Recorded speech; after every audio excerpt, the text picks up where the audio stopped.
Bismillahirrahmanirrahim. Assalamu alaikum everyone.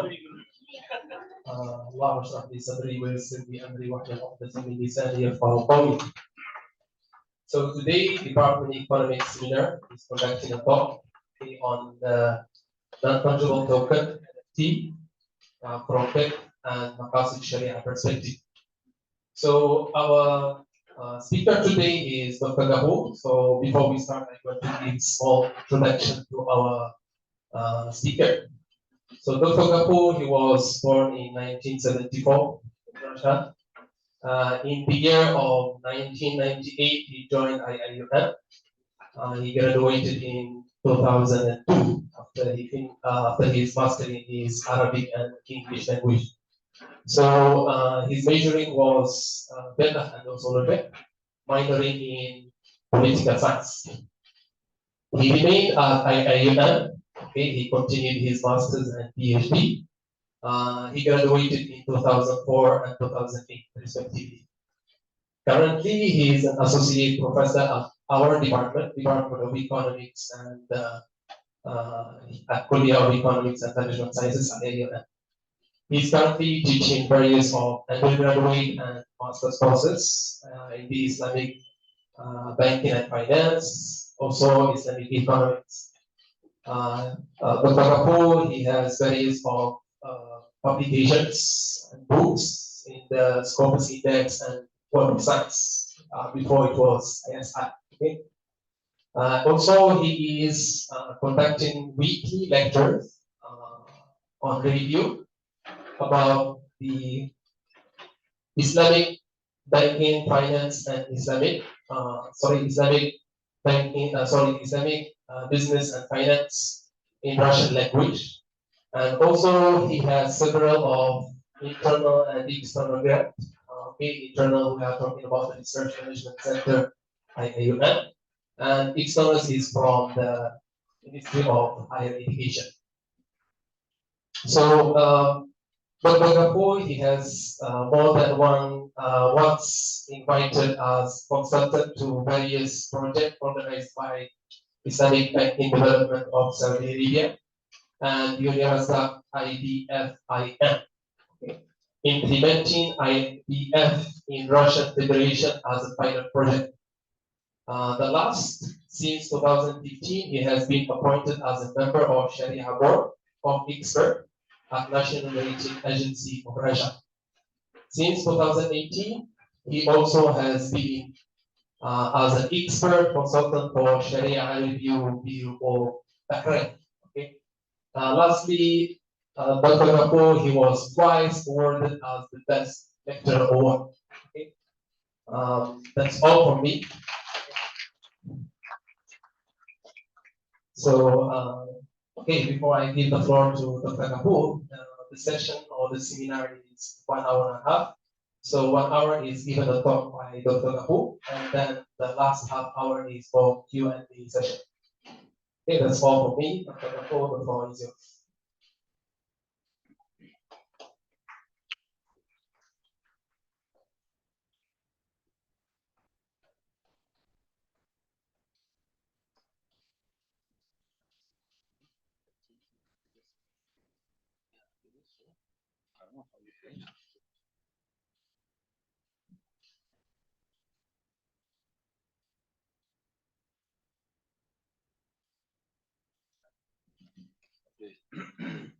أعوذ بالله من الشيطان الرجيم بسم الله الرحمن الرحيم الحمد لله رب العالمين والصلاة والسلام على أشرف الأنبياء والمرسلين وعلى آله وصحبه ومن تبعهم بإحسان إلى يوم الدين. السلام عليكم ورحمة الله وبركاته. Thank you, Dr. Zakaria, for this interesting introduction. I also learned something new while talking about myself. And before starting our topic, I'd like to make this mic is not okay. This one's better. I think this is quite okay. Is this better? Okay. 2 points that I need to address to Dr. Aslam. I believe he should consider them. Number one, he made about this topic, sending a link everywhere and inviting everyone. Very good, alhamdulillah. Never mind. It's better to have more participants and to have more participation. Number two, Sheikh Islam managed to make or to arrange the seminar in this a big hall where all the students and lecturers are invited. Usually we conduct it in our department. And number three, the most crucial one, he managed me to sacrifice my class time. So I should ask him to substitute me for the fifth topic that I was supposed to teach today. So that class is hanging on your shoulder, Sheikh. All right. Anyway, thank you very much. The topic, as you can see it from the title, is about NFT, non-fungible tokens. So basically, we're talking about the IA, artificial intelligence, and anything that appears in this world for us as Muslims, it is important to know what is the stand of Sharia, or in general, but in particular, Fiqh and Maqasid perspective vis-a-vis any new anything that new appears in our daily life, because we need to find Muslims involved in those activities. So we need to somehow judge it, we need to investigate it, and to give assessment from in general from Sharia perspective. So from the very beginning, I would like to make it clear that I'm not professional tech guy, when it comes to technicalities in the world of artificial intelligence. Okay, my specialty is not that one, but it is quite normal for anyone, quite natural to study, to learn, to understand, and then give a judgment. So similar thing when it comes to using a car. You know how to drive a car, right? And you know what are the problems with the car in case it appears. And even though I don't know what is the problem with the mic. Sheikh Aslam, you're the one who advised music. Okay. And even if you're not the engineer who made the car, but you know what might be the problem with the car, how to use it, and how to benefit from it, and so on. So the same thing goes here. You don't have to be professional in minting or creating NFTs and participating on those platforms, which is called blockchain technology. You study, you understand, and then you give assessment from Sharia perspective. That's what we're going to do today, so that you will have that clear picture about that. So basically, this topic is, today's presentation is the result of our joint paper with Professor Dr. Oziev, who is a lecturer at Hamad bin Khalifa University in Qatar. And this paper, inshallah, I'm going to, basically this presentation was in its origin in Arabic. Then because of this request for our seminar today, I translated it to English, and it took some time for me. So the paper, inshallah, going to be published, I believe, this year. So the first one, please. Okay. Now, in terms of content, the points that we're going to focus on, we'll have brief introduction, each one of them almost like one slide, okay, not to make it boring, okay, and then a brief history of the emergence and the development of NFTs, and then reality and prospects of NFT applications and NFT from Fiqh perspective. That Fiqh perspective, I decided to divide into 4 main points: monetary nature of NFT, and then the eligibility of the contracting parties. They were talking about the Fiqh shurut and the conditions which are required for contracting parties. And then possession, also very sensitive issue in Fiqh Muamalat in terms of possession. And the Sharia view on developing NFT as a new financial instrument. Then we'll look at this from Maqasid perspective, inshallah. Then I think I should wear this. Security challenge and risk. NFT being possible, open to unfair competition and fictitious tradings or about speculations. The focus will be done on the issue of speculations and the high cost of production. So here we're talking about basically pollution, the energy that is consumed to mint and to make, I can say, NFTs and any other similar tokens. Anything that is related to or opening a new block, as they say in the blockchain technology. And then, inshallah, we'll have some concluding remarks. Okay, the next one. All right, so you can see interesting pictures here. Huh? So all shuyukh, Sheikh Aslam, you can see the pictures. Yes, because our presentation was done in Qatar, so we wanted to impress the attention of our local brothers down there.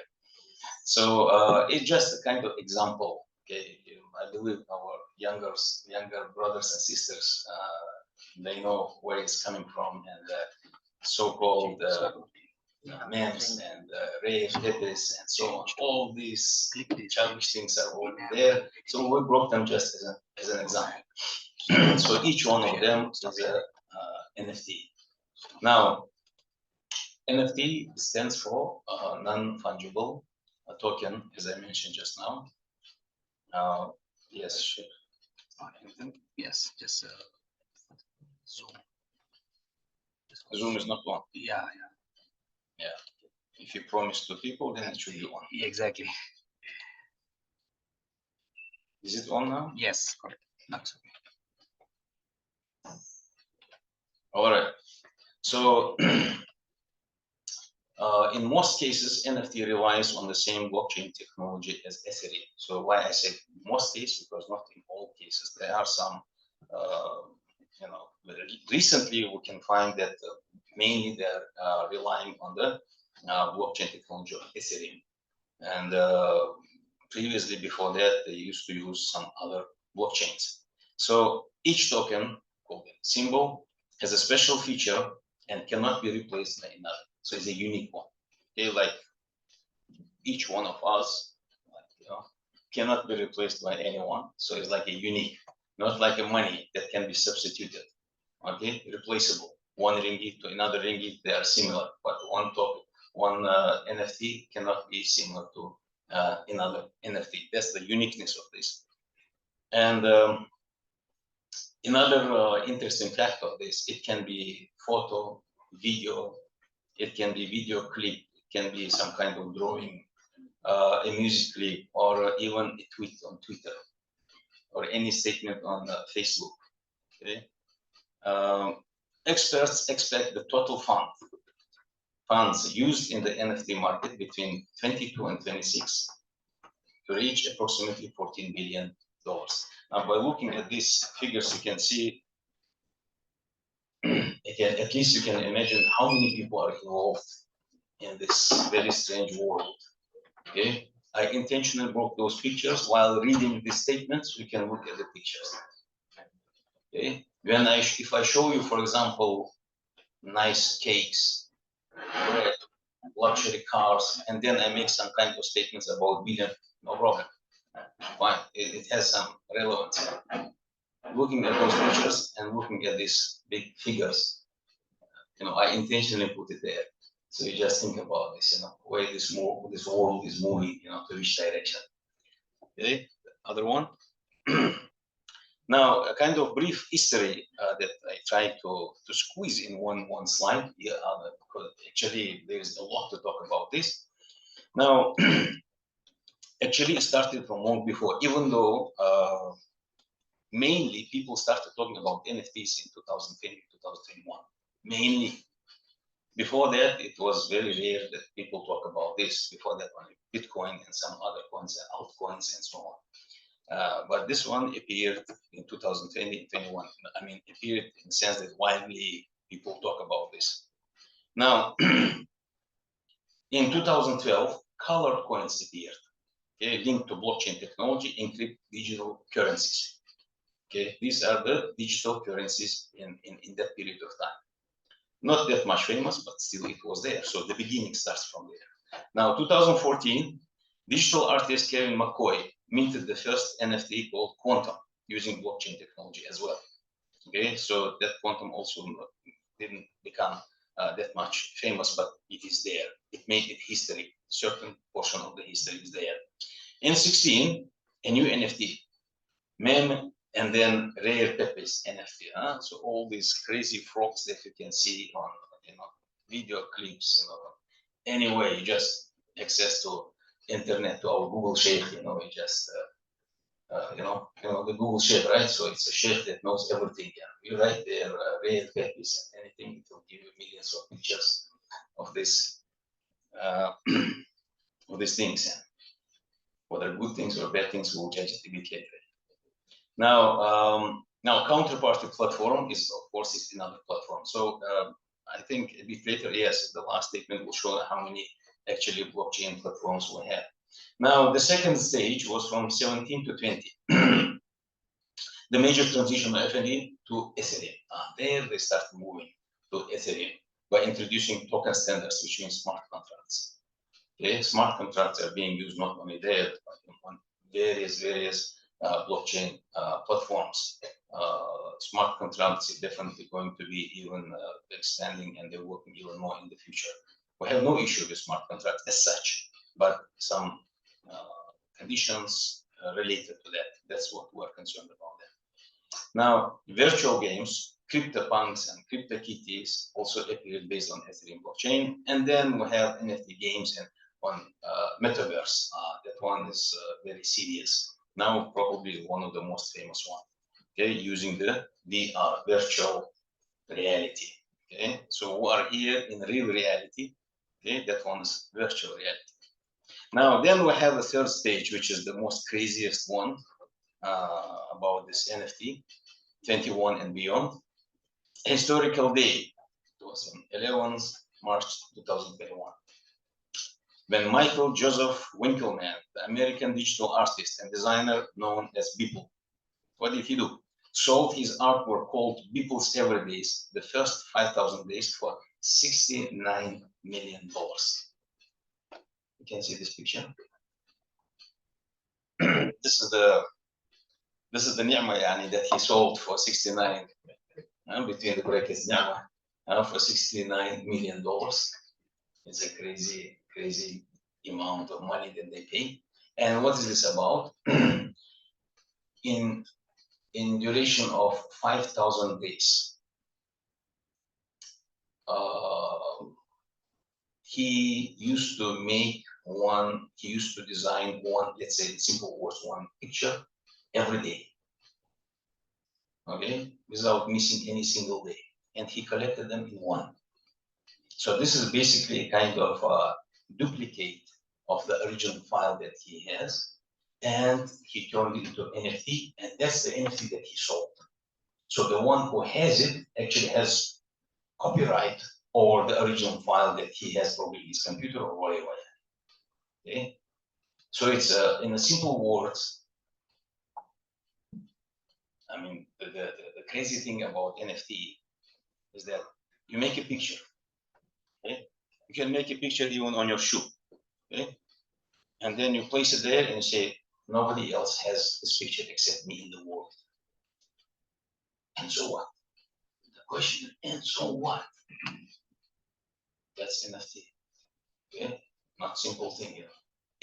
Just imagine yourself paying a huge amount of money for this type of things. Yeah, this is just the beginning. Okay. Now, NFT then was very demanded by other blockchain platforms such as Cardano, Solana, Tezos, etc., and there are around 75 platforms. Okay, each of them doesn't mind to you. So we can see that those major players in those different and various platforms, they are not concerned about what is it about. They are concerned about money, nothing personal, pure business. Okay, so that's how it goes. So now you already started feeling how people can pay crazy money for something that is also similar crazy for that. And the number of platforms is very huge, 75 probably, maybe now even more, we don't know. Okay, the next one. Now, let's move to another world, okay? Reality and prospects of NFT applications. These tokens are virtual things and do not exist in real life. If still somebody has a doubt or doesn't understand what is this all about, everything that we're talking about related to NFT is about virtual things. The same like Bitcoins and other coins which you cannot put in your pocket and you cannot have them, you cannot touch them, you cannot feel them. It's all about the virtual world, which means if there is no electricity, you cannot enjoy it. You forgot your password, hadith, just pray salat janazah on what you had before that. Okay? Whatever tokens you had, 69 million that you paid for, that you cannot open it, you have no access.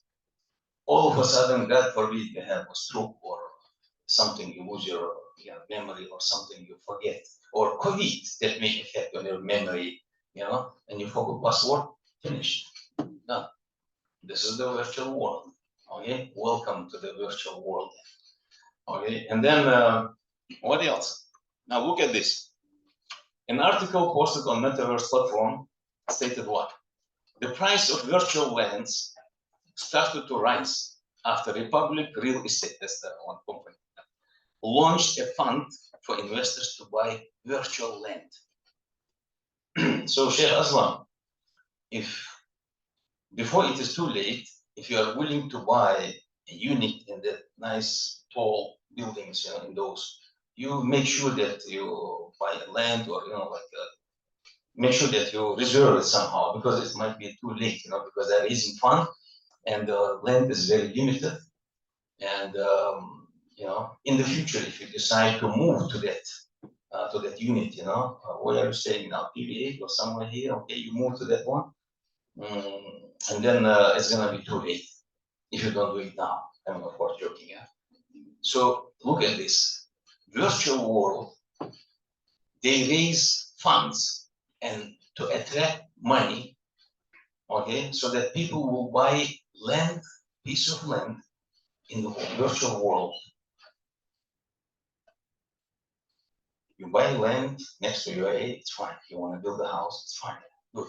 But anyway, you buy land there, okay, to make sure that this is your land and there will be a house or a building built for you before it's too late. Okay, once the fund is closed, for us, no more option, no more opportunity. I barely control myself from some words that I would like to describe the whole thing in. Now, the idea of this fund is based on collecting money to buy virtual lands via metaverse platform and converting them into virtual assets such as hotels, shop, buildings, and so on. It's not a joke. It's a big project, very much. It's going to help a lot, people, those who are suffering from hunger, and it's going to contribute a lot to the development of the economy in general. Yeah. So in addition, players are expected to purchase virtual clothes, shoes, and accessories in Metaverse universe. And then what? It is expected to issue shares. Okay, shares and bonds. Yeah, shares is not a joke. The only thing is missing there is sukuk. Right? To make it Islamic. Why not? Yeah. We are used to making everything into Islamic. Why don't you make this Islamic? Yeah. They have bonds, we'll make it sukuk. Yeah, salam. So it's not a joke. Use those virtual assets and then create digital platforms for trading these instruments using blockchain technology. So a good chance to invest, halal investment. Now, look at the first picture there. Virtual sneakers worth $3.1 million were sold in 7 minutes.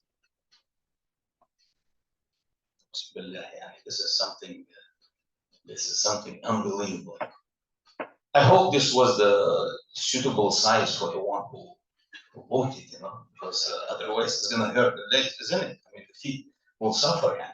Because it's very pitiful if he paid this much money and then somehow not suitable to wear. Unbelievable, unbelievable. So this is the world of NFT. Okay, another one. Now, now look at this from Fiqh perspective. The design of tokens, as I told you already, is one of the fruits of the artificial intelligence. How you make it, how you design it, okay, how you attract the attention of others, you know, how the players and customers. And these tokens are traded, as I told you, like the sneakers that I showed you, via smart contracts on blockchain technology. So I intentionally put it in red color so that we address these issues. After making research regarding these issues, I managed to put, provide two statements which answer basically these questions or the points that we're concerned about.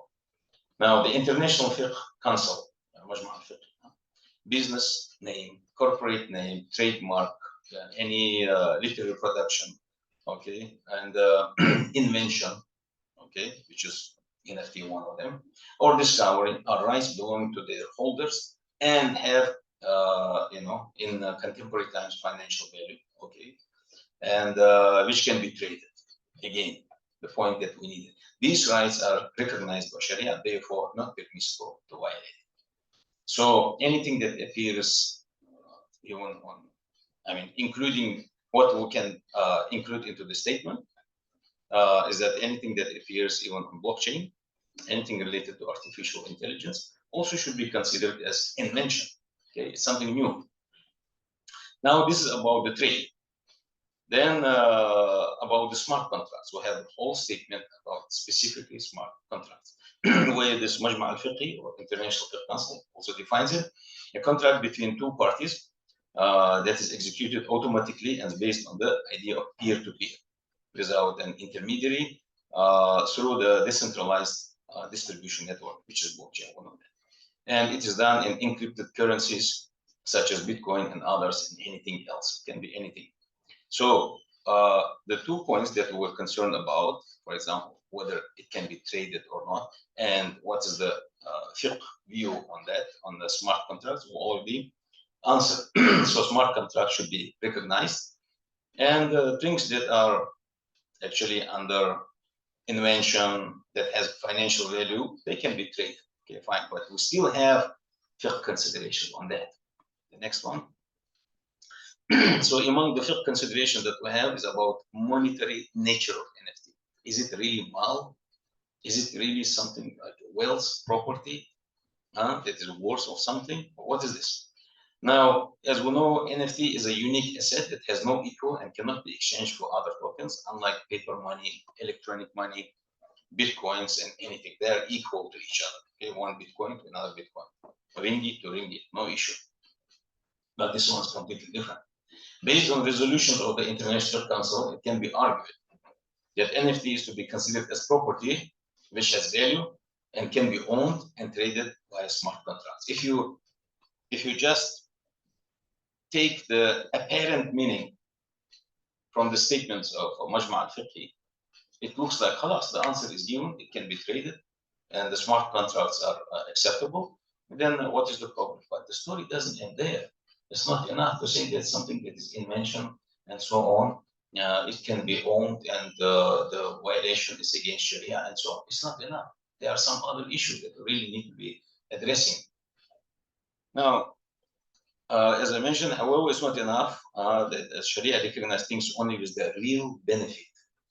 Okay, real benefit and not artificial or illusionary and with no extravagance and waste of time. Now, when we say real benefit, if you ask this question, are you referring to something tangible? If something is not tangible, then it's not benefit. No, not necessarily. Even ulama in previous hundreds of years, more than 1,000 years ago, in fiqh books, you can find that they spoke about أشياء حقيرة, small things. Like, for example, you cannot sell 1 or 2 seeds of rice or wheat or barley. لا يشرب ولا يغني من جوع. It doesn't give anything. You cannot eat it. You cannot, it doesn't serve as a food. It's not something, but it's tangible. It's tangible. So even if things sometimes they are tangible, but they are useless and you cannot get benefit from them, the sale contract regard on that way, the subject matter will be these small things, that the miserable things that I mentioned. The contract is not considered valid. Okay, because the money that you pay for that money is amana from Allah subhanahu wa ta'ala, and it must be paid for something that is worth for paying. Okay, this is the thing. Now, the story doesn't end with the monkeys, with the sheikh cowering and sneakers, that I show. It continues. Sheikh Zakaria will be shocked. Just follow it. So it's about legitimate wealth properties. Basically, we can say legitimate wealth properties, most of which are actually useless in and of themselves. In themselves and in general, they are useless things. Okay. Now, there are rather trivial things like a silly tweet from an actor or singer or any famous person. Like, please look at this on the left side. Somebody who is called Jack Patrick Dorsey, a famous person, of course. He used to be co-founder and ex-CEO of Twitter. What did he do? He just opened the Twitter account and said, just setting up my Twitter. Okay, it was sold for $2.9 million. I hope by the end of this presentation, my blood pressure still will be the same without problems. Honestly, I asked this question, and who cares? You are setting up your Twitter. You are drinking your coffee here. You are jumping from the mountain. Who cares? The people pay for the picture this much amount of money. Now, honestly, I don't blame him. I don't blame him at all. He found a chance to make money. The audience in that platform, the players, the so-called customers, these are the ones that I don't understand their worldview, their mentality, and how they handle their financial, responsibilities in general. Just setting up my Twitter, mashallah, 2.9 million. I can imagine if he wrote few words more. Wow, then it could have been very expensive, actually, not a joke, very serious, maybe 5 million and 9 million or something like this. So, yes, another one, please. So, why I mentioned trivial things. Let's say you want to say leave people alone. They want to be happy in that platform. They want to be happy in that virtual reality and so on. Leave them alone. Okay, fine. But we as Muslims, we bear amana in this world from the day we are born until we die. With regards to everything that we have, including our own bodies. That's why tattoo is haram, to make tattoos on our face, on the hands and so on. It's haram because the body itself is amana from Allah subhanahu wa ta'ala. It's not ours. The money is also amana. Everything's amana. It has to go back. So we brought nothing to this world. That's why we owe nothing. Yes, when it comes to peer-to-peer, yes, these are mine. Yes. Your phone is yours, yes. But actually, when we talk about the relationship between us and Allah subhanahu, we have nothing, absolutely. All what we have belongs to Him. So when you spend money for those trivial things, miserable things, that much money, don't you think that Allah subhanahu will ask? How would you justify that? So this is the thing. Now, when it comes to eligibility of contracting parties, we always talk about, everybody knows, and most students here from Fiqh already studied the topics of what pillars and conditions of the contract, the validity of the contract. And the contracting parties, of course, must be in the age of majority. They understand what they do. Okay, sanity must be there, intellectual ability, understanding, and so on. But in virtual world, it's not limited to those who are adults. So then it's another issue from the perspective. One of the conditions for the validity, as I mentioned, is about intellect and majority of the two contracting parties and their full consent, because we have ayah from the Quran, says, Ya ayyuhallazina amanu la ta'kulu amwalakum bainakum bil batil. O you who have believed, do not eat your properties among yourselves by false means. So by false means, not necessarily you steal from someone or you usurp from someone and so on. Anything that cannot be justified in Islam, that is about the false means. So this one including in that. Because if kids, for example, only because of their high intellectual ability, for example. They know how to use computer, they know how to access. Sometimes kids can tell you what's your problem with your phone, what you, as a creator, may not know. You know, the kid will tell you, oh, okay, you open this, you know, settings, you do this, they will instruct you. Okay, they have, but they're still kids. They're still kids, you know. So this is another issue that we have. And in contrast to ordinary contracts, the physical ones, okay, when you go to the shop or to the market or you buy something, it is not possible to verify the eligibility of the contracting parties in smart contract, concluded via artificial intelligence applications, okay, because you don't know. And by the way, for those who are not somehow even close to concept of blockchain and so on. In blockchain, you don't reveal your names, your address, absolutely. It can be nickname or a number or anything. Okay? So player 15 send bitcoins to player 21. That's it, finished. No address, nothing, absolutely. And it's done very fast. Okay. And your details, your name, your address, and all these particulars are not revealed. So if a child is the one that is one of the players on the blockchain, how would you know whether it is adult, whether it is in the age of majority and so on? How would you know that? It's very much hidden. So that's another issue that we're concerned about. So these applications enable even minors to conclude various contracts, any contracts financial engineering may offer.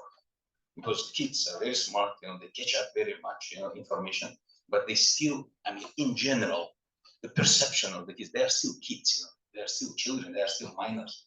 Without their guardians' knowledge, yeah, they can do that. So even by following a fiqh opinion, which actually considers any contract where one of the contracting parties can be sabi mumayyiz, for example, 7 years, for example, 6 years, 7 years, 8 years. Even if we adopt the opinion of those scholars who allow it, because if the child is smart and he knows what he's doing, or he, together with his father, experienced all in that business, selling and buying and so on, even if we accept it, that one is clear, because that one is individual case. Individual case, because that specific child is the one who knows it, and he is specifically dealing in selling and buying certain merchandise or food products whatsoever. Okay, but here you don't know. Anybody, any child, whether they have experience or not, only because they know how to make access to that, they can be one of the players on the blockchain. This is the issue. So now because the contracts on the blockchain is quite complex, so a miner may not be able to assess the real benefit or harm. So now we're slowly moving to the issue of harm and benefit, okay, which is a part and parcel of Maqasid Sharia discipline. Now, accordingly, it is necessary to develop methods by which the eligibility of the contracting party could be ascertained. And this one, this is one of the challenges of smart contracts, including NFT. How to do that at the moment, I have no idea. But it should be somehow systematized. It should be somehow, fixed to make sure that when minors are the ones, among the players, and they conclude the contract, in order to avoid this, the issue of benefit and harm. Because kids may not be, they might be impressed with some nice pictures, and they may click and so on and transfer money online. It's very easy done. Once the money is there, halas, it's done. It's like you throw the rock, into the ocean. You will not bring it back. That's it, finished. It's not a movie that you can rewind and then, and then watch it again. Another slide, please. Now, another point from the fiqh perspective, possession. In Islam, anything that we buy, it must be possessed. Yes, possession in contemporary world, we agree that it can be constructive as well.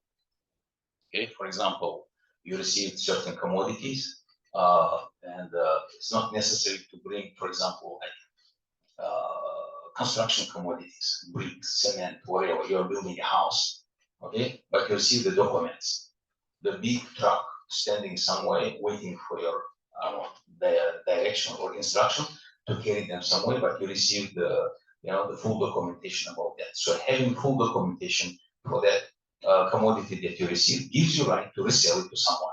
Okay, or sometimes you receive full documentation, signed documentation on your email, officially done. Plus, it's a constructive possession. Okay, you are the owner of that. So we have that flexibility in our contemporary time. We're not rigid. Okay, to say no, it must be hand to hand. Like otherwise you will not be able to do international trade. Impossible. So this is the thing, and possession is very important, as I mentioned, based on numerous hadiths, because one of them, like that, don't sell what you don't possess. If you bought something and you are reselling to someone, unless if it comes to your possession, either physically or constructively. Now, the wisdom behind this requirement is to curb the possibility of the seller's inability to deliver the commodity. Okay, you understand that, right? So that the seller will be able to deliver what he is selling, and to prevent merchants to circulate the same commodity among themselves over and over. I say, for example, the documents that I have. Okay, I sell to Sheikh Aslam. The commodity is right there, still standing there, and doesn't move anywhere. And then Sheikh Aslam sells it to Sheikh Zakaria, and then sells it back to Miro, maybe, and then to someone else, and to someone else. And then, what's happening? What is this? Anyone checked where the commodity is, about possession, and how to make sure. So in order to avoid selling and buying of certain item over and over for the sake of speculation, and this is one of the strict conditions that we have from the time of Prophet that it must be possessed, that you are sure it is right there. Okay, so it's a very, very important. Now, because it is speculation, NFT contracts are also often conducted to make quick gains from flipping the tokens, which is also like selling and buying, like doing it hundreds of and thousands of times, speculation. Now, because of this, we need to underline the following 3 harms from the speculation, because people may ask, and so what if we can make money now? We don't do Zoom to anybody. No, it involves money. It involves people's money, and money is always amana. Okay, anything that we do in terms of trade, selling and buying, it must contribute something good. We have to understand that. Even if you are buying for yourself, yes. If I buy a phone for myself, and then you can ask yourself, what's that to us? No, when I buy a phone, I really benefit from this. Okay, I can make a call, I can receive a call, I can be beneficial to others by using that phone. There are a lot of benefits, for example. Okay, but these things, what do they do? Now, the harms of speculation, it is similar to gambling and zero-sum games. You know what's that, right? Zero-sum games, which people profit only at the expense of others' loss. You lose, I gain. So this is the zero-sum game. Another one, it causes price disruption of the commodity due to too much of quick and artificial trading. The documents that I mentioned, why I have right to sell it to Dr. Aslam, for example, the commodity that I mentioned, because I know I received it, it's right there. But he is not allowed to resell to someone unless he makes sure that he has that commodity. I sold it because I have it. I know, I'm sure about that. But he has to make sure before he resells it. But imagine commodity doesn't move anyway, and only these papers are circulated among ourselves. And when I sell it, for example, something that got 5 ringgit, I sell it for 6. Definitely he wants to make money, 7, 8, 9, and so on and so on. And actually, we're talking about the commodity which is behind these papers, for example, standing outside there, the commodity in the truck, for example, is the same commodity. The price is being artificially increased without any wise and logical explanation, just because of the speculation. So it can't be justified. Can't be justified. So that's what speculation is haram in that sense. So this is the heart of Forex. I hope you are not involved in that Forex.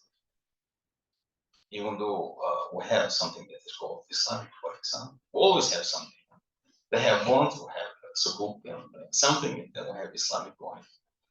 So anyway,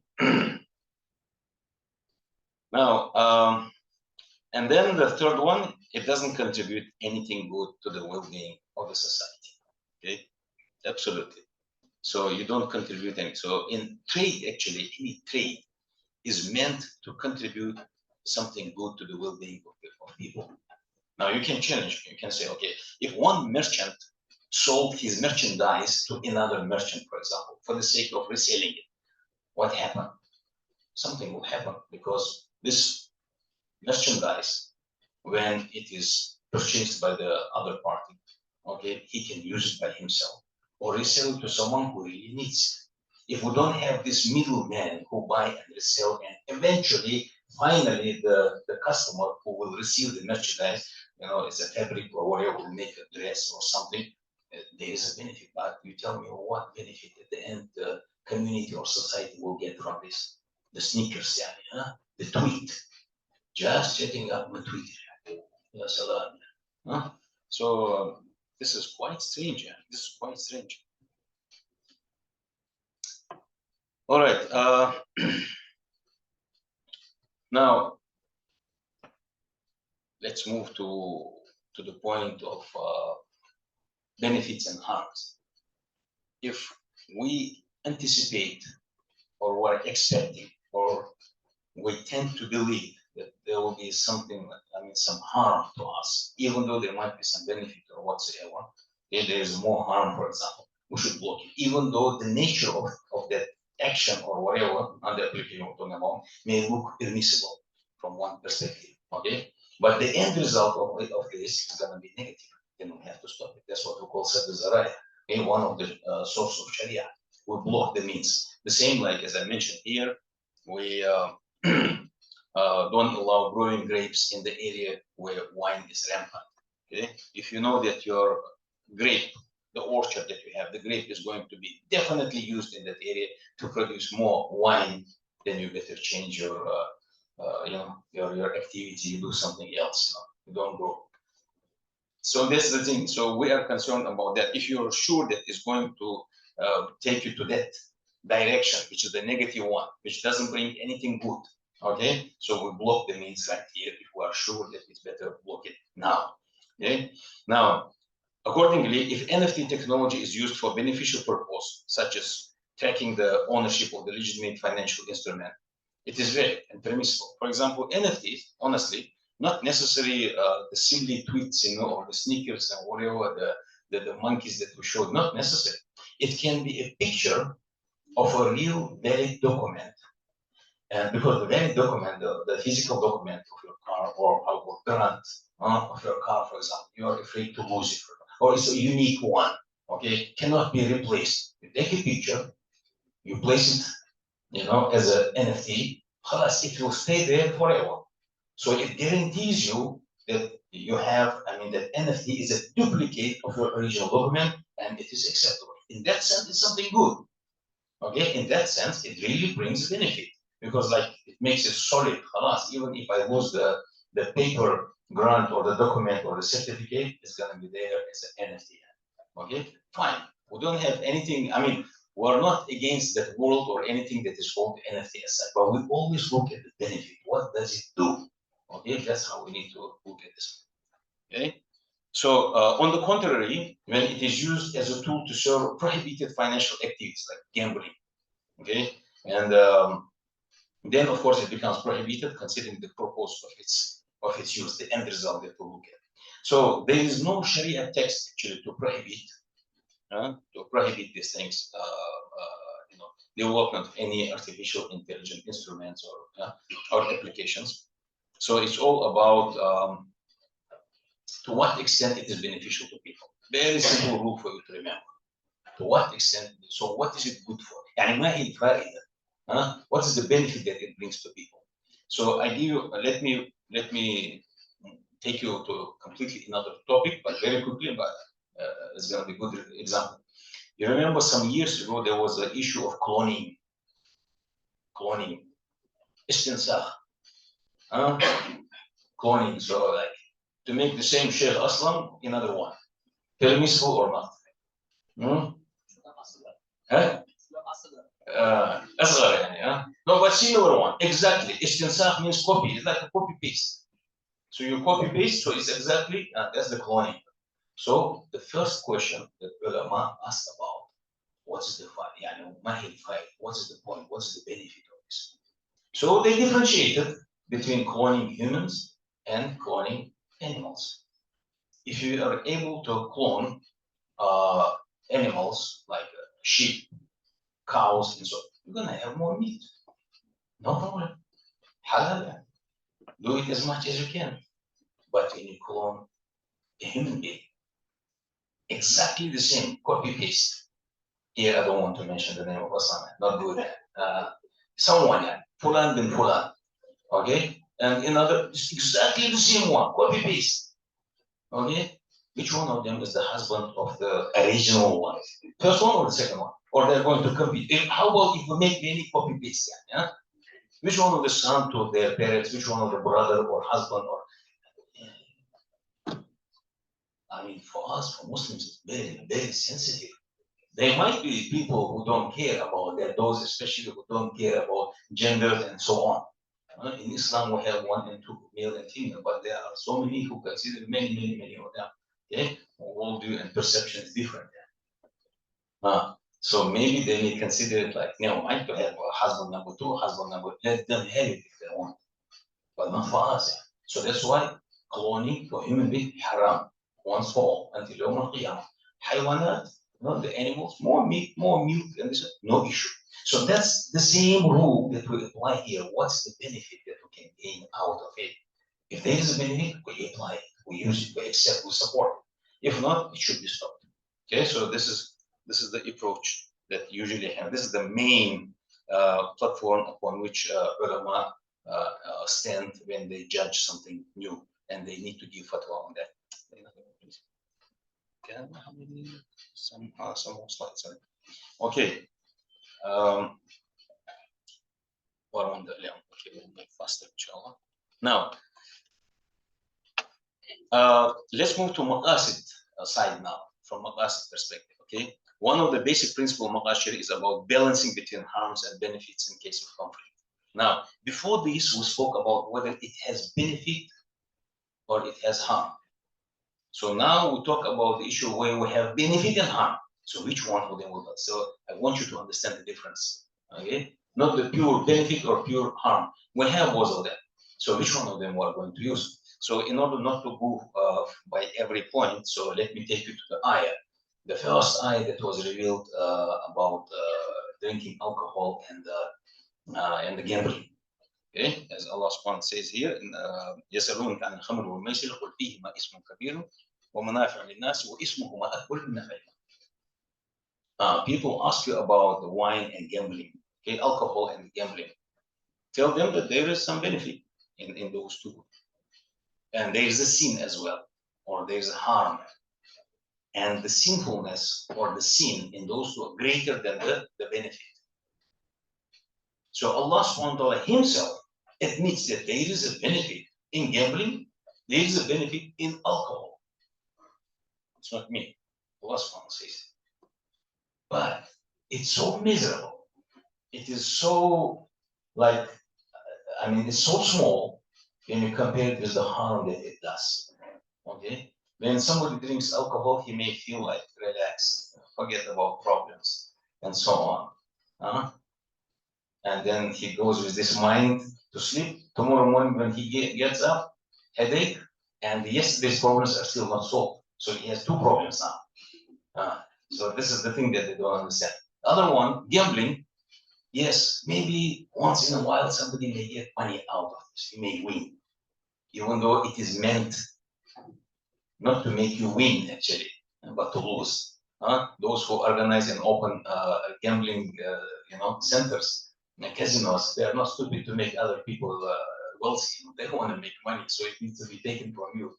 So, but still, by chance, it may happen that you make money. But it's nothing. All these seldom case small things are nothing compared to the harm.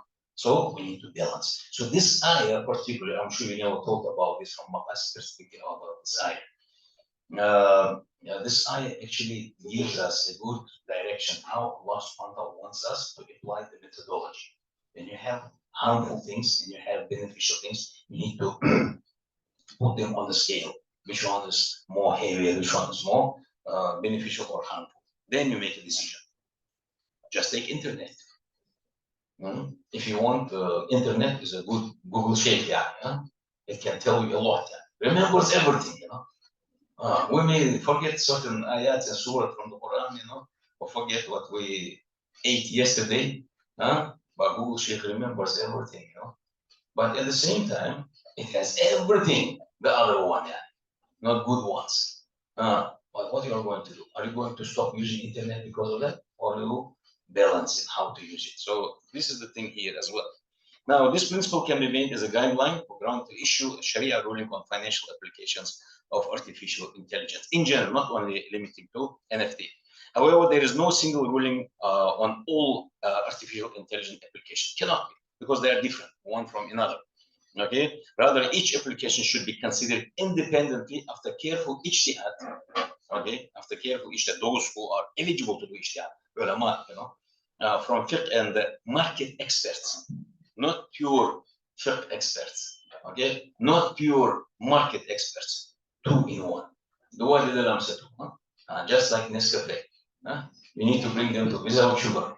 So you need to bring both together, because fiqh will always talk about from Quran, Sunnah, the text of Sharia. The other will explain the reality. So they bring it together and then they will come out with a proper fatwa. So this is the thing. Yeah, the next one, please. Now, security challenge. I don't want to go into everything, but you look at this, at the bottom, you can see I highlighted the issues, cyber attacks and theft. It's more than enough to indicate what's happening there. Now, not being sarcastic, but it's quite funny. Everybody talks about security of blockchain technology. Okay? Nothing will happen. Blockchain, it's like guaranteed. Nobody except you will have access, and so on and so on. Really? Are you sure about this? Okay, look at the statistics. Now, according to McAfee, I'm giving you all the names and details of this. I don't know whether this is McAfee or whatever. A cybersecurity company, they say cyber attacks costed the world's economy about $1 trillion just in 2020. Now you talk about the cybersecurity and in this world. Come on. So, I tend to believe what I heard long time ago from one of my relatives. He said, don't ever say never or like impossible for something that human being does. Because another human being who might be a bit more intelligent, he will crack what he did. It's just a product of human beings. It might be difficult, but it's just at the end of the day, it's a product of human beings.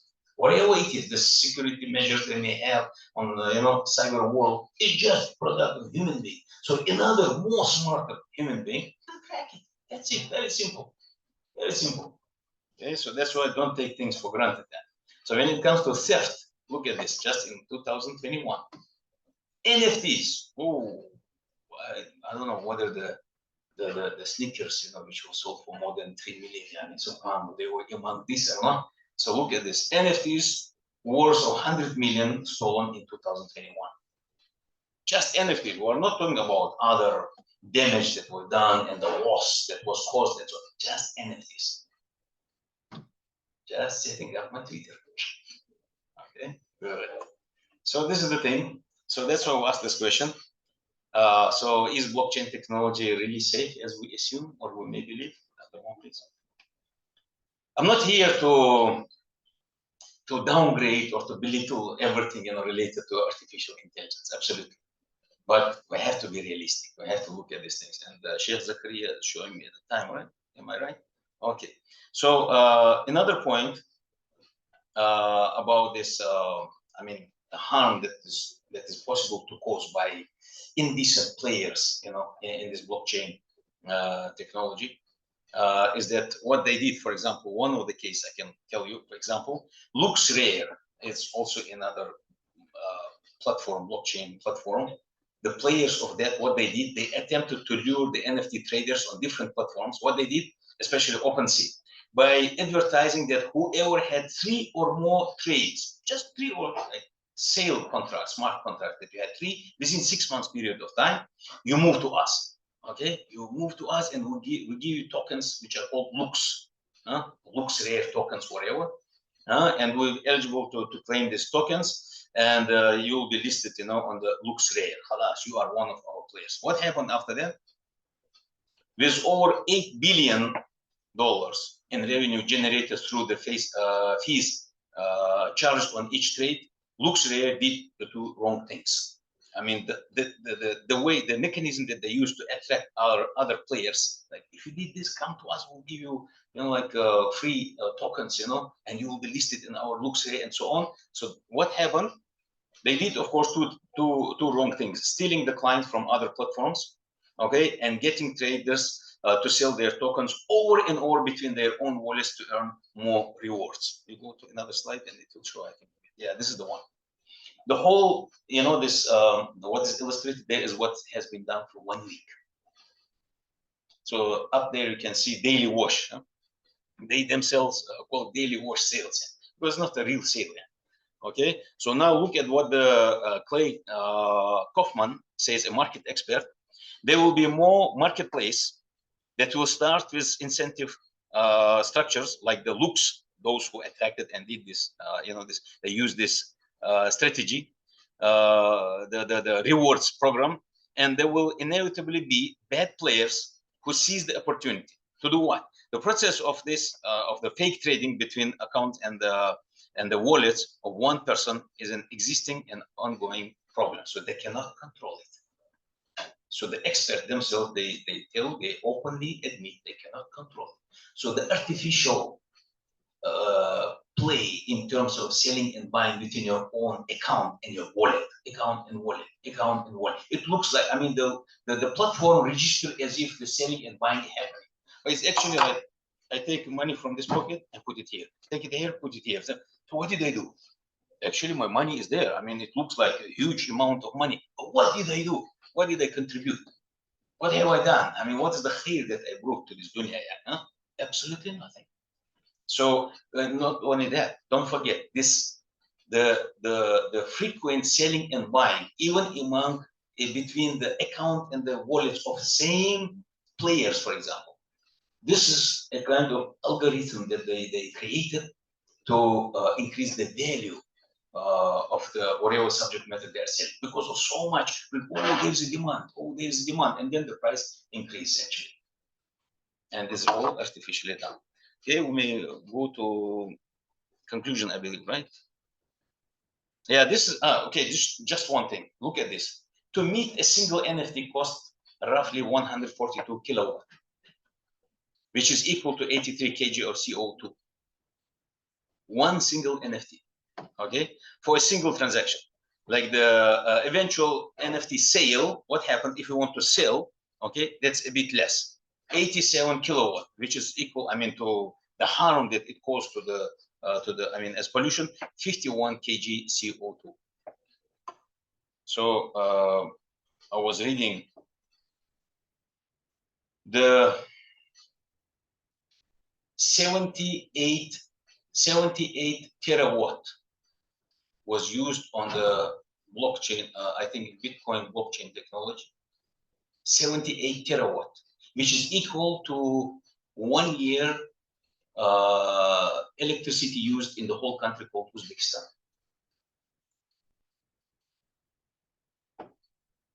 The whole country used that much. I mean, what they could do as a damage, as pollution, this blockchain did alone in 1 year. So you think about this, okay? And then, of course, whatever contributes, like whatever is, I mean, negatively affecting on our, our environment is definitely harmful to us, to all of us. It's a zoom, okay? So let's move to the conclusions. Now, NFT has some fiqh and maqasid consideration that need to be taken into account. We agree with that. There's no doubt. Okay? We don't put one general ruling absolutely halal. We don't say absolutely haram, but there are some issues. Okay? Every financial application of artificial intelligence should be considered individually. I again underline this. Again, we cannot judge across the board. artificial intelligence has so many maybe beneficial and non-beneficial. The same like as mentioned here between the bracket certificates, documents that you fix it and then you place it there as NFT so that you secure your documentation work. It's fine. But if it's for the sake of gambling, price speculation, so it's gonna be haram, of course. Now, the legitimacy or illegitimacy of the financial application of artificial intelligence is related to outweighing its benefit against the harms. Which one? When you compare two, which one's more? Okay, that's how you make decision on that. Some of the applications of NFTs do not meet all the standards of Maqasid Sharia. Therefore, can't be recognized as they have no real value and benefit. There is no doubt, like a silly tweet, as I mentioned. What does it contribute? Absolutely. Another one, please. Finally, before our audience gets bored with that. So we have a few more points. There are Sharia considerations in the issue of trading NFTs related to verifying the legal capacity. So now we're talking about who are the players, on that platform, the legal capacity of the players, children, and so on and so on. They mean sometimes even adults don't have a proper understanding in what they are involved in. They involve themselves in, Forget about the kids. So this is very different world. You have to be specialist to understand all those things. Now, Sharia rulings are intended to safeguard Sharia objectives, such as the condition of possession, real or constructed, of the subject matter in ordinary sale contract. So the same should be applied to artificial intelligence applications as much as is possible in order to avoid the speculation. Now, the authors recommend, as we conclude, these are the kind of brief summary that I brought here.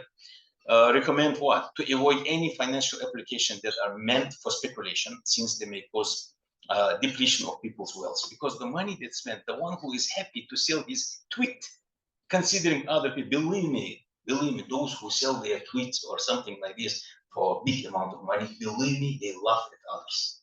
I have no doubt. They will consider those people as idiots. Believe me.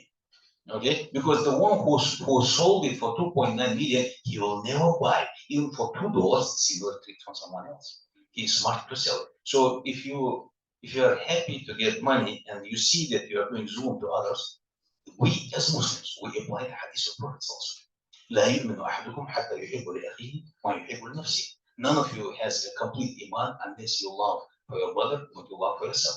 So if you squeeze that person by selling a silly tweet or something, and you are happy, and even though it's done by the consent of other part, but you know that it's a Zoom.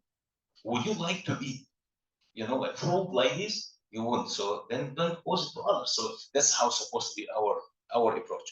And then finally, constant monitoring on NFTs development as the application of artificial intelligence evolve quickly and they change. They evolve quickly. Which requires continuous monitoring and revisiting their evaluation from Fiqh and Maqasid perspective from time to time, and always considering each of newly appeared application, we can say, individually. Never generalize. Okay? Although this is what I wanted to share with you. I hope it was somehow interesting for you. So that's it. If you have questions, we try to answer, inshallah. Yes, assalamu alaikum.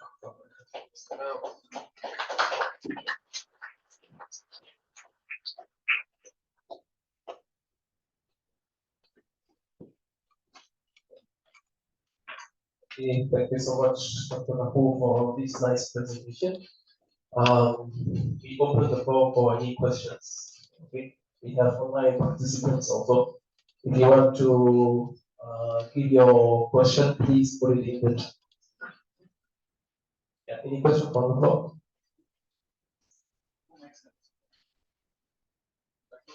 Yeah, there are mics there. You can set. Okay, mics on the right, mics on the left. You can just send and pose your question to Dr. Gapur.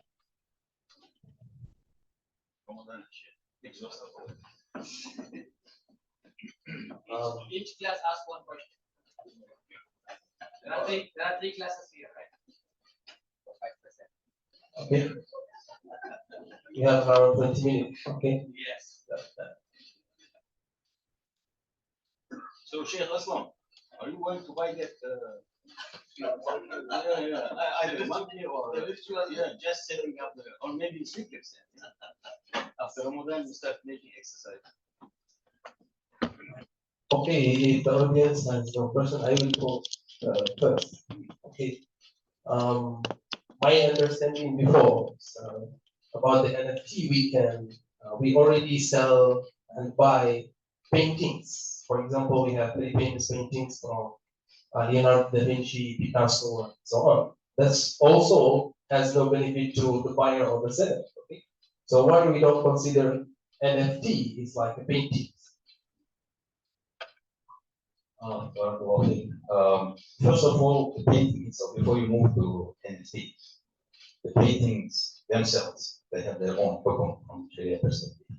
What is the benefit? To pay that huge amount of money just to buy a painting, and the one that you mentioned, and some others. I'm not talking about even the substance of the picture, which is not acceptable in Islam, which might be against religion. I'm not talking about that. Even the normal picture, to pay huge amount of money, people pay millions of dollars. So that act by itself is already impermissible. Sometimes people pay millions of dollars for a certain picture, like nice forests, nice nature, river and mountain, and this and that. I mean, how much is permissible to pay? Of course, there is no Sharia text to specify the limit, but it must be at least something reasonable. There's something reasonable to pay 200 million, 400 million, I don't know, whatever millions that people pay for this religion. There's no doubt that it is. So anything that goes related to this, and the NFT actually about the pictures about duplicating, as I told you. You make a picture of it, you place it as NFT, the original one is kept somewhere. Then NFT is about what? Is a proof that you are really the owner of the original one, which might be placed somewhere. Okay?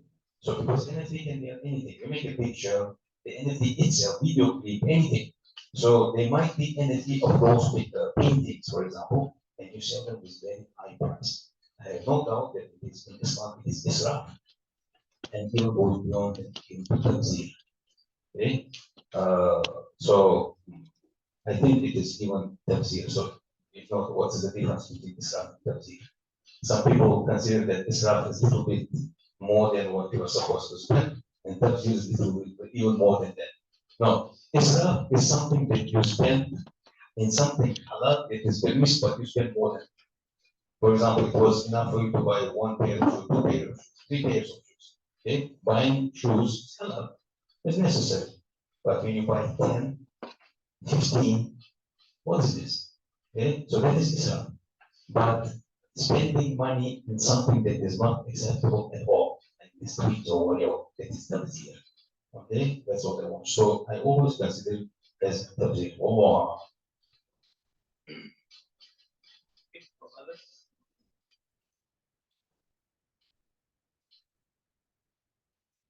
From the chat.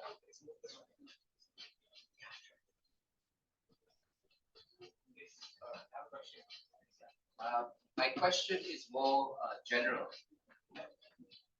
Let's say that we have an emerging technology and we're not fully aware of its benefits and its harms.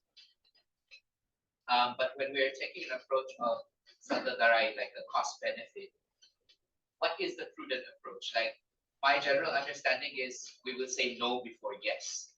And that can sometimes actually mean that full development doesn't take place, and maybe something that has good potential is cut off. So I was just wondering, in the case of NFTs and even other things emerging with AI, is it possible that if we are not able to see the benefits immediately, but we believe there are benefits, then can you actually rule in favor of it? Yes, we have it in Maqasid Sharia, our approach that if somehow you tend to believe that it's going to be beneficial, even in nearest future, for example, or after some time, even though you don't see benefit now, plus it is enough, more than enough for you to make it permissible. But when there are so many issues related to what the subject matter you're talking about, which are not acceptable in Islam, even though you are trying to prove that in the future it's going to be good and beneficial, but at the moment we see so many issues, negative issues related to that. Then we take precautions and we stay on the safe side. to stay on the safe side. If you say that it is extremely important and it is necessary for our economy and it's going to do so and so, and the harms, okay, which are related to that are very minimal, okay, and the expected outcome is very big, the beneficial one, we'll go for it. We'll weigh it, we'll put it on the scale, okay, that's how it goes. So I give you just example of a huge project the government has, for example, in terms of constructing big road, highway. And some people are living in that area. We need to connect from this town to this town, very crucial project. But people are living there. They have been living from their forefathers and they inherited that land. Now government needs to do something. They cannot make everywhere flyovers. We have to make the road. So we will have to force them. We'll have to force it's a negative, something related to a project. These are the negative elements. But when you put it on the scale, it's actually very beneficial for the whole society.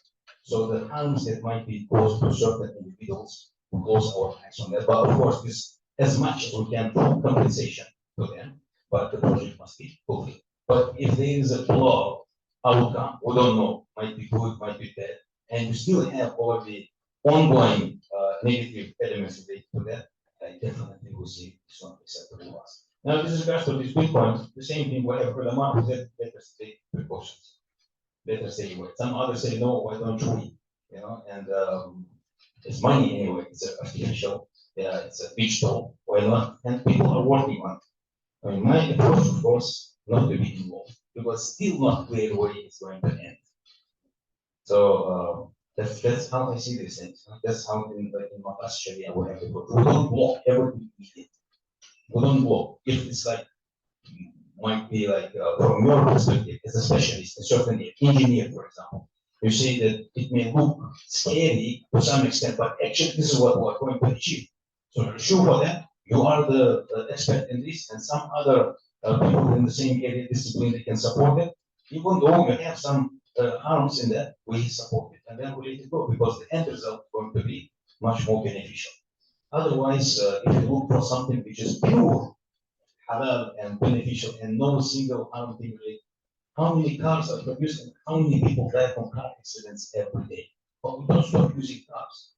How many times air crash happen, but we don't stop using airplanes? And you can't have everything on the safe side and so we just balance. Okay? That's how we do. What is your position on AI right now, like ChatGPT? Just curious. AI and then ChatGPT. What do you think about it? Do you think it's a positive force or? Wallahi, probably I wouldn't make any comment. I wouldn't make any comment.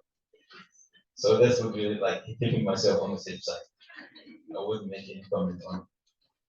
Well, I mean, until you study the thing, the issue from all sides, and then only you have right, legal right, moral right to talk about it. So just no answer for that. Any other questions?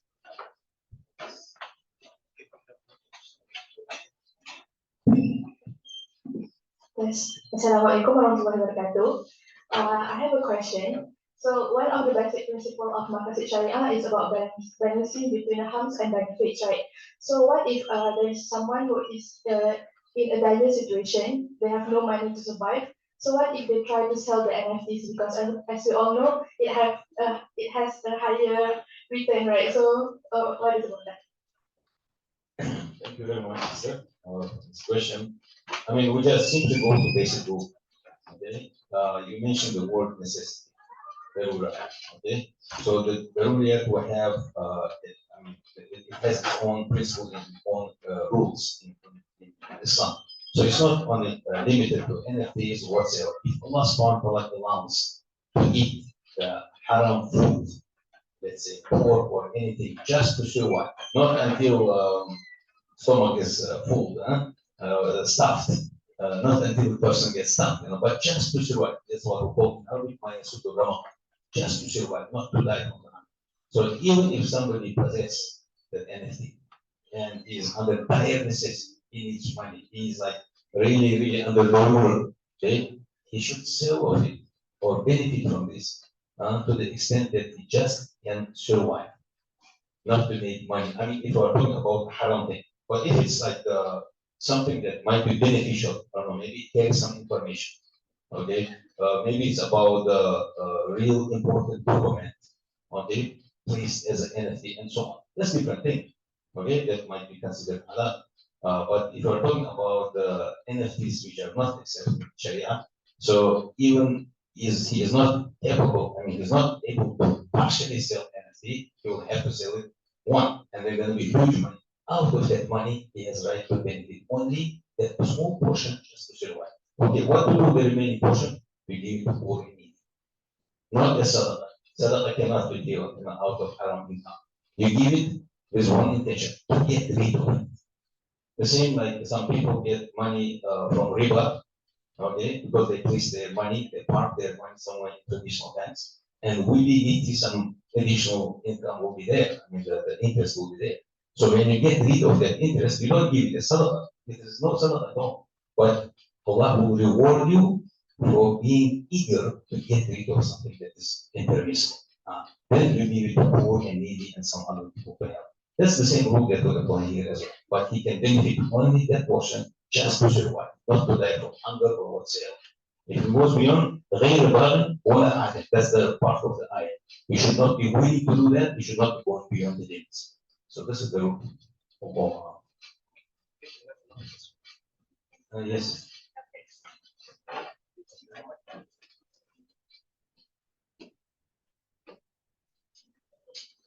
Assalamualaikum. Hi, Doctor. My question is regarding the NFT. It's speculated so it becomes profit. But I've also seen regarding few auction, they make NFT pictures or images, drawings and all to go for an auction, and that's how they gain the profit. So I want to know regarding auction based.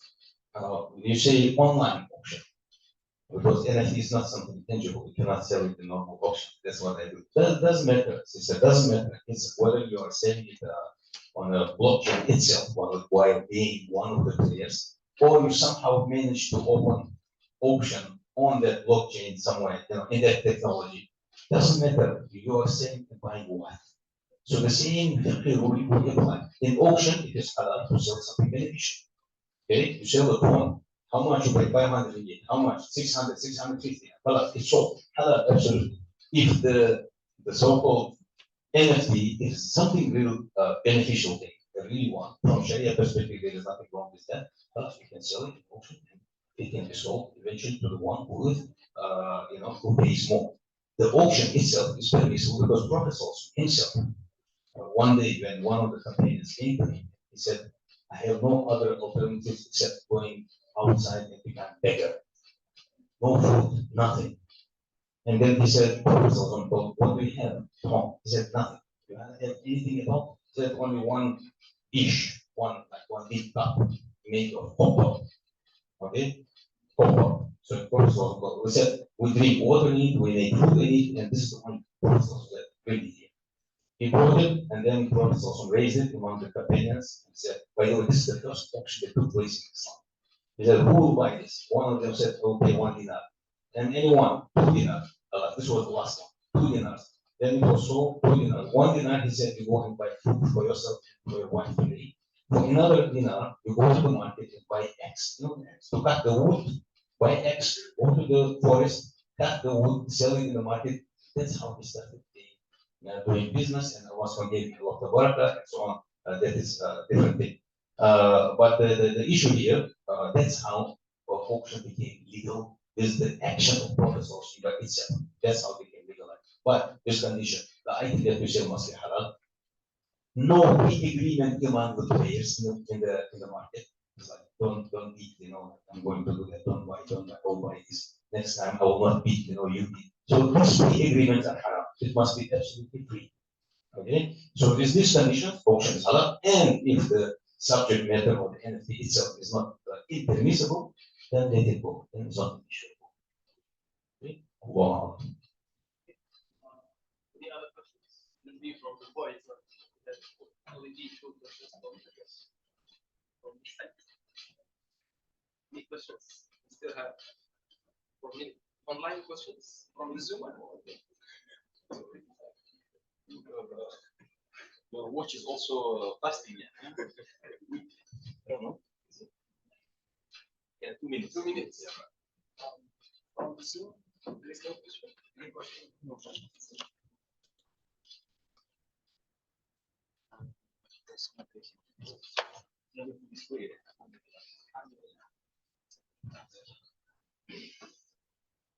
Okay, if there is no questions, so we can conclude dinner today. Okay, Jazakallah khairan Dr. Gapur for your very interesting seminar talk. Alhamdulillah, this was my first time seeing Dr. Gapur giving a lecture. What I can see, even the NFT, he didn't agree with the NFT, but I can see like the NFT session lecture was very interesting to me. Okay, I hope everyone already enjoyed the lecture. Okay, so at the end, we can end our seminar by Surah Al-Asr. Bismillahirrahmanirrahim. والعصر إن الإنسان لفي خسر إلا الذين آمنوا وعملوا الصالحات وتواصوا بالحق وتواصوا بالصبر. صدق الله العظيم. اللهم انفعنا بما علمتنا وعلمنا ما ينفعنا وزدنا علما إنك أنت العليم الحكيم. جزاكم الله خيرا everyone. Thank you so much. Happy iftar. Assalamu alaikum. Okay, let's have a group photo. Okay.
Jazakumullah khair.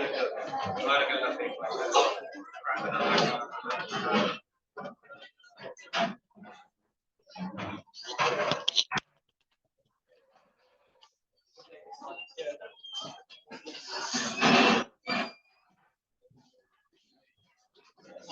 Yes, sir.